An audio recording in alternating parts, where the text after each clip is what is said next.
afternoon, Packers fans. Aaron Nagler here with your Packers Daily Chat, coming to you live on the Cheesehead TV social channels on a Victory Friday. It means we get Friday, we get Saturday, we get Sunday watching other teams play.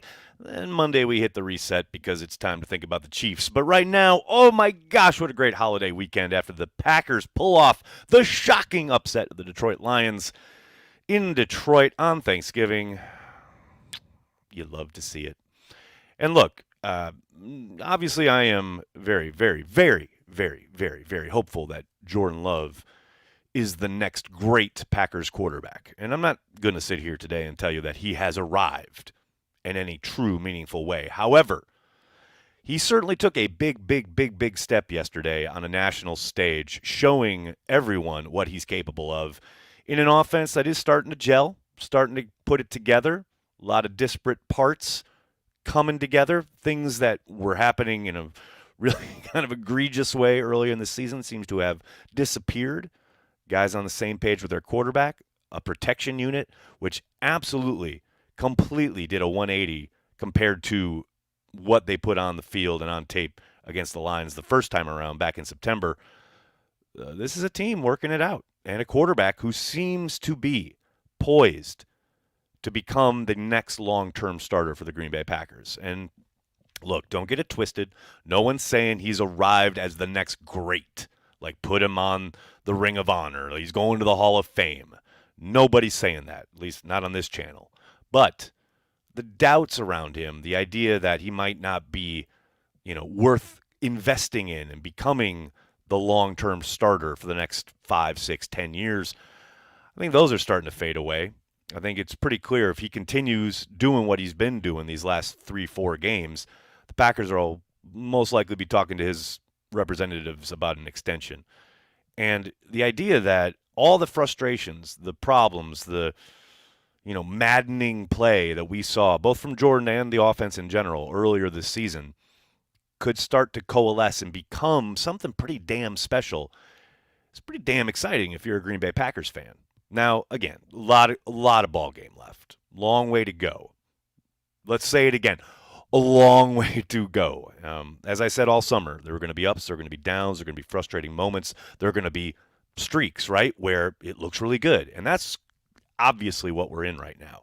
I don't doubt for a moment there will still be frustrating times, and there'll still be kind of, games where Jordan Love doesn't look that great. I think those are coming. They always do. It's an up and down kind of existence in the NFL. But, man, any questions you had about can the Packers win with Jordan Love? Can the Packers score with Jordan Love? Can Jordan Love lead this team? He's starting to put those doubts to rest. I don't think there's any question there. And before anyone tries to say it in the comments or on my Twitter account, which I saw earlier this morning, this is not hedging, all right? This is talking about what you see and keeping reality as the basis of what you're watching. That's not hedging. If you're looking for hot takes, if you're looking for he is going to be a 4-time MVP, going to win 3 Super Bowls, you're on the wrong channel, and you're following the wrong dude when it comes to content creation. But that's just the way I roll. If you need Colin Cowherd in your life, you need some hot take merchant, there are plenty on offer out there for you. Hello to everybody in the comments section. Hope you're all doing well. So good to see everybody. Look at this. This is a happy bunch chatting it up. Love to see it. Gary, what's up? Thanks for the super chat. Really enjoyed watching Hutchinson get double-teamed by Zach Tom and the gravitational pull of the moon. Yes, the waxing gibbous, if you will. I mean, Zach Tom played a lights-out game. He was outstanding. There were certainly times when he got beat, but Jordan Love playing in rhythm and getting the ball out of his hands definitely negated what Hutchinson was doing a lot of the time. And it's just the whole plan as far as how to deal with him. There were a number of times, and look, I've heard we continue to hear a lot about Josh Myers. There was a play, yes, late in the game where they went for the dagger to Watson, and he gets beat on initial quick pressure, and it causes Jordan to throw it a little early, and they miss the shot, right? Now, I've seen that play circulated a lot, but what I haven't seen circulated is when, on 2 occasions, Hutchinson comes round on a stunt, and Josh Myers completely stones him. That wasn't happening back in September.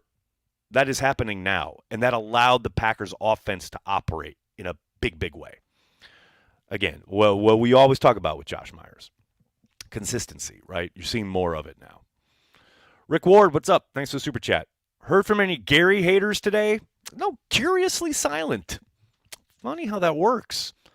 And what did I talk about? Just a couple weeks ago, I think someone asked me about Schneidman's article about how, he wasn't having an impact on the game. Like, the pressure rate was there. The tape suggested that he's getting to the quarterback. The quarterback's just able to get rid of the ball. Sacks come in bunches. Bunches showed up yesterday. No doubt about it. John Simitovich, what's up? Matt Mamba forever, go Pack go. I loved Mamba's song for A.J. Dillon. That was outstanding. Although, I don't know, man. Matt Mamba been given some ammunition with these Carlson misses lately.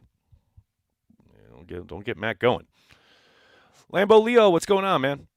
I was so full from Barry and Watson making me eat my own words that I couldn't even eat Thanksgiving dinner. Totally worth it. Go Pack go.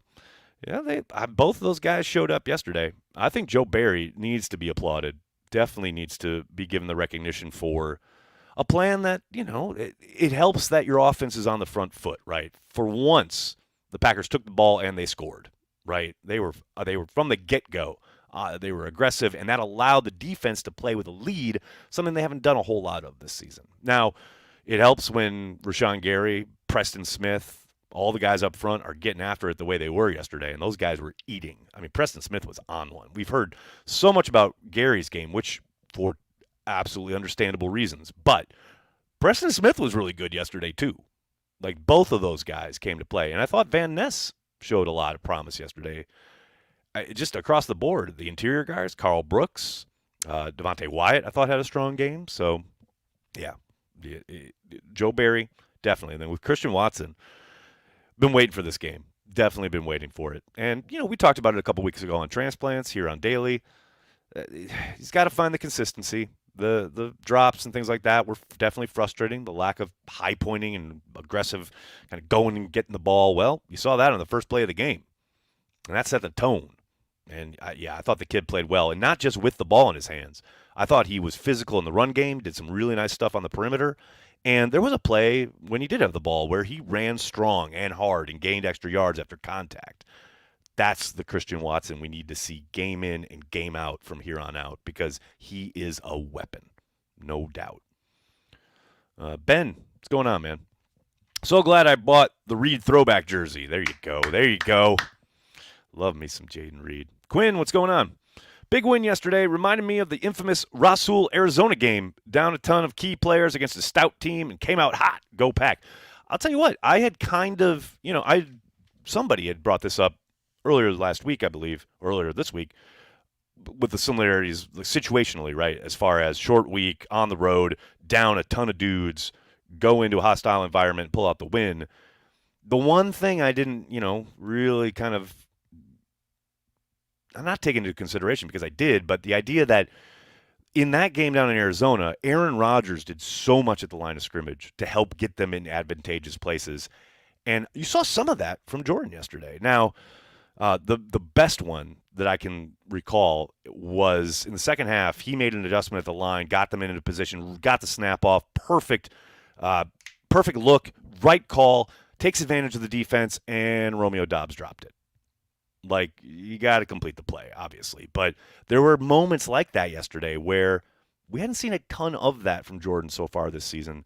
We're starting to see it more, and you certainly saw it on display yesterday. And, yeah, to your point, very similar, very reminiscent. You love to see it. And, gee, what's the common denominator between those two? Oh, it's Matt LaFleur. Can we start talking about Matt LaFleur a little bit, please, about what a damn good coaching job he did yesterday? I mean, all three phases looked outstanding.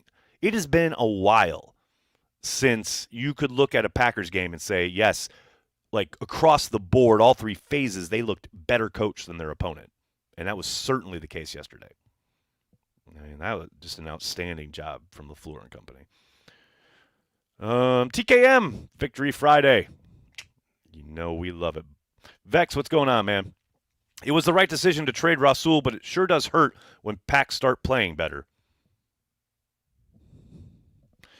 Vex, I know you're trying to make a point here, but I got to admit, I don't get it at all. Nothing hurts when the Packers are playing better. Not a thing. Not a thing in the world. Not in my life. I mean, maybe in yours, but Brian, what's up? Was fun seeing the defense play physical. Owens mollywopped Gibbs a few times, and if it weren't a 2-point conversion, they almost had another fumble. Yeah, there was one that I know exactly which play you're talking about when Gibbs is breaking basically right through the A gap, and it looks like he's going to be off to the races, and then Owens just shellacks him. Owens had a very active game yesterday, and you love to see the response from what, I think it's not unfair to say a pretty disappointing performance against the Chargers, last Sunday. Just, you talk about a complete 180. Really physical, flying to the ball. He was everywhere. And look, really smart heads-up play to run that ball into the end zone. Plenty of times. We talked about it yesterday. We've seen plenty of times guys just stand around, blah, blah, blah. Owens just grabbed the ball and ran into the end zone. Smart play. And that set the tone for him. Like, he was everywhere yesterday. And yes, it was a physical presence in a way really hadn't been up to this point. Let's see here. We got Chris. What's up, man? This is a little selfish, but can we just get to 8 wins? I have a bet with my friend on the over set at 7.5 wins for $100, and it's what we won last year. I mean, there's a good chance. The schedule certainly looks favorable down the stretch, right? But they got to keep winning. No doubt about it. But yeah, nothing wrong with being selfish. I'm here for you, man. Mimsy, what's going on? How can we crowdfund a catered turkey to Lambeau, courtesy of Cheesehead TV, from the post-game snub to Jack Harlow? Fox had us at the kids' table. A sham. You're not lying, man. Fox was absolutely a travesty yesterday. I mean, from that absolute rinky-dink, terrible halftime show to, yes, the oft-discussed, oft-mentioned snub of Jordan Love.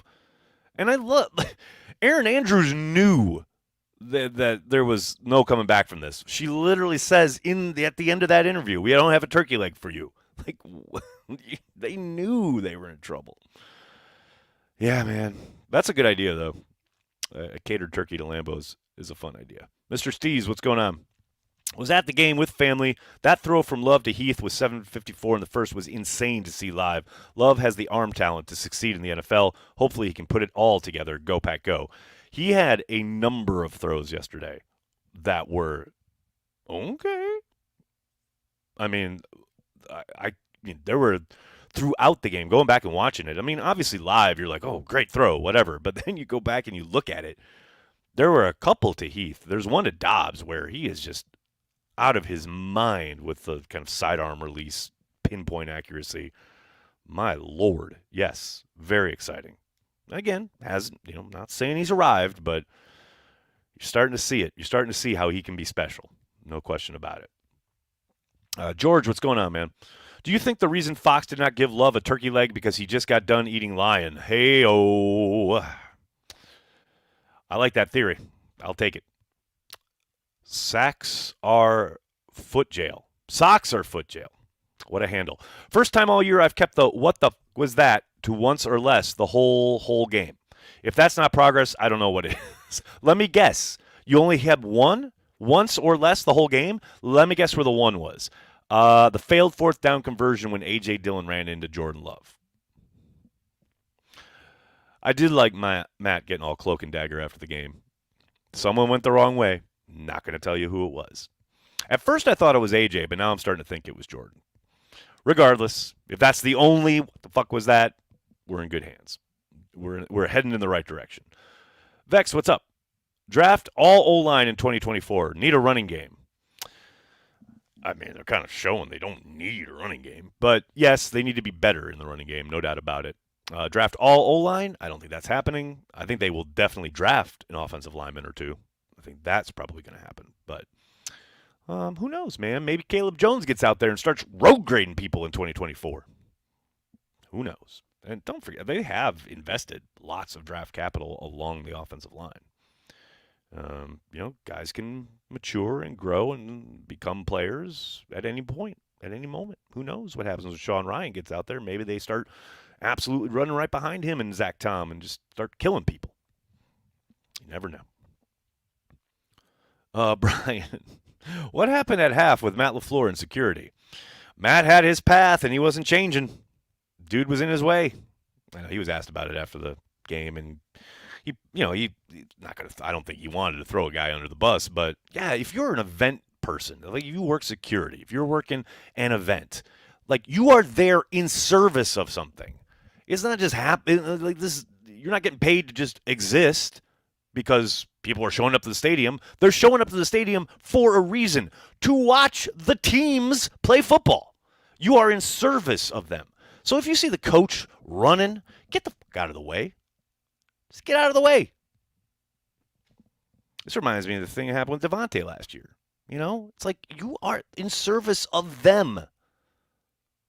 Like this all exists. This is all happening because of them. Get the fuck out of the way. And look, I appreciate the work they do. I know the guy's got a gig. He's got a job to do. I understand it, and I appreciate it.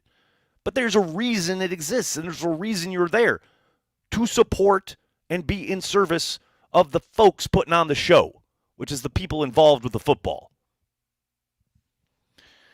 Sorry, it just drives me a little nuts. Mimsy, what's up?